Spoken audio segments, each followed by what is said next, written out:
So over the weekend, basically Michael Knowles kind of, well, he said at CPAC that it is our job to eradicate transgenderism completely from public life. And I was actually live on the internet when this happened. It was first during Socialism Saturday.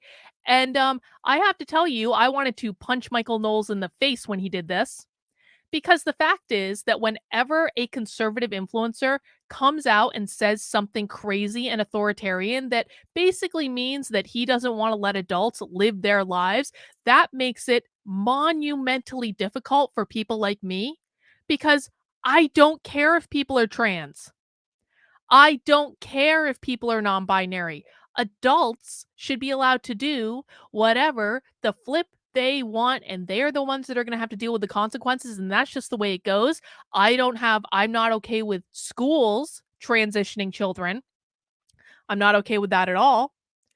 But if you're an adult, live your best life, man. Be happy. It makes no difference to me at all. And so every time one of these assholes comes out and they want to restrict adults from doing whatever they want to do, they make the rest of us look like the fascists and the Nazis that the woke left say we are.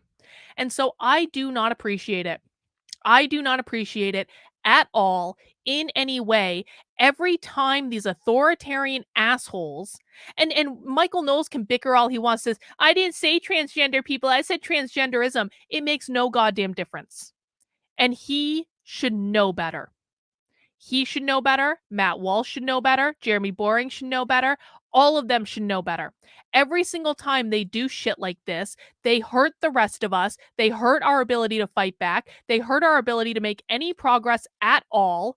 They make things more difficult for no good reason. And they're high fiving because they're getting their clicks and their shares and they're making a big posturing of like, I'm going to sue the Rolling Stone. I'm going to sue Rolling Stone. You didn't quote me correctly. When in fact, they are fucking us all. And the Daily Wire has done this repeatedly. They completely throw every single person fighting back against the woke left under the bus over and over and over and over and over again. And they do it purely for their own entertainment. They do it to enhance their brand. They do it to inflate their ego.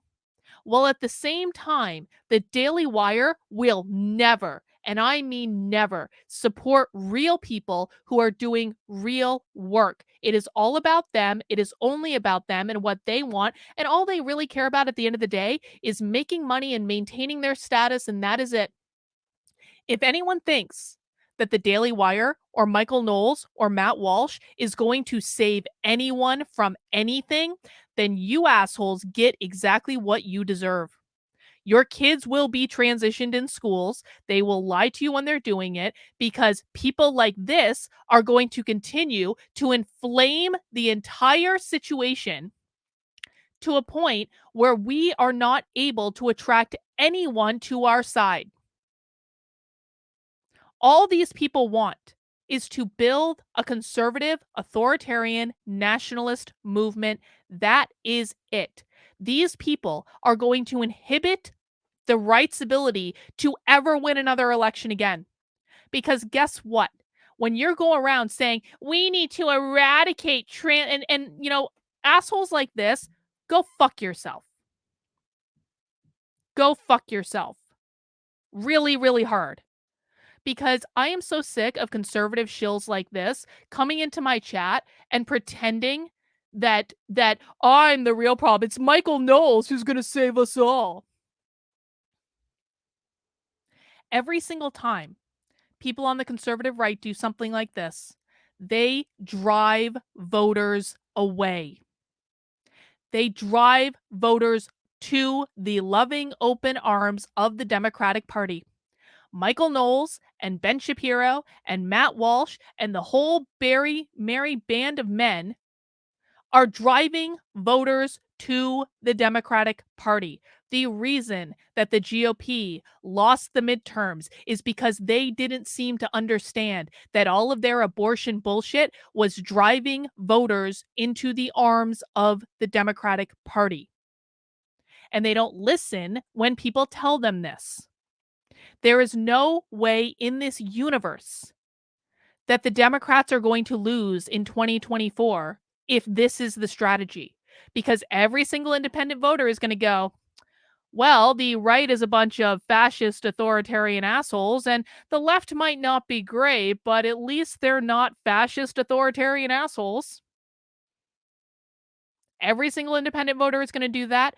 Every single voter who left the Democratic Party to vote for Trump in 2020 is going to do that. Do you guys have any idea how many voters that the GOP has lost because of bullshit like this for no good reason? No good reason at all. You have people like Hellbound here. I'm voting Libertarian next year. Fuck this shit. Unless the GOP nominates Vivek Ramaswamy, I'm not voting for the Republican for president. I'm not voting for Trump. I'm not voting for DeSantis. I'm not voting for either of those. Guess what, Republicans? You can't win without our votes. So when your influencers consistently say, we don't want your votes because we are showing you that we are fascist, authoritarian assholes, and you keep supporting it because you say boneheaded shit like this, but people should stand for their principles and not let pragmatism get in your way. Congratulations, asshole. You're going to lose every election for the rest of your life, and it will be your fault. And every time you complain about a Democrat being in office, you can look in the mirror and know that it is people like you who put them there because you didn't want to listen. I can't wait to watch Republicans lose in 2024 if this is what they're going to keep doing. Absolutely can't wait. Every time Republicans drive away voters, make it very clear that they don't want us on their team at all, make it very clear they have no use for us. And he says, I don't care about winning elections. You know what? They say this. They're like, I don't care about winning elections. I have my principles. They say this until the day after the election when they're all crying and they don't understand why they lost the election. And then they go, voter fraud, we were cheated. It was voter fraud. No, it wasn't voter fraud, bro. It wasn't voter fraud at all. You drove everyone away so that no one wants to vote for your candidates anymore. And so you can have your principles all you like. Well, you have your principles. The teachers in your kids' school are going to be socially transitioning them because you couldn't get your shit together to try to build a coalition of voters because you're too fucking stupid to understand that elections are won by getting the most votes. And so Republicans wonder why people like me celebrate when they lose. There's nothing I love more than watching Republicans lose. And it is entirely because of bullshit like this. 100% because of it. Shayna says, as a person whose Christian faith is important to me, the religious right was what drove me to vote Democrat in the late 2000s, 2010s. Yeah, that's exactly right. And the religious right is rising on the conservative right again. And I'll tell you what, next year at this time, we're really going to see the nationalist conservative right rising. And there's nothing stopping them because their own party isn't speaking up. Their own party isn't doing anything about it. And so we're going to see more of this moral majority bullshit. And it's only going to result in the GOP losing every single election for the rest of their lives. And yet he still lost. He's still lost. See, there are some Republicans like this idiot who are like, well, Trump got more votes than any other incumbent. Congratulations. Do you know how many of those votes that you've lost? How many of those votes have you lost? How did those midterms go? You have driven away every single Democrat who defected from the left to vote for you. You have driven away every single independent who defected from the Democratic Party to vote for you. You have driven away a lot of libertarians who were perfectly happy voting for you. You have driven all of those voters away. Those voters ain't never coming back. And it's because you idiots are acting like authoritarian Christian moral majority assholes. I don't know what's so hard about this to understand. I truly don't.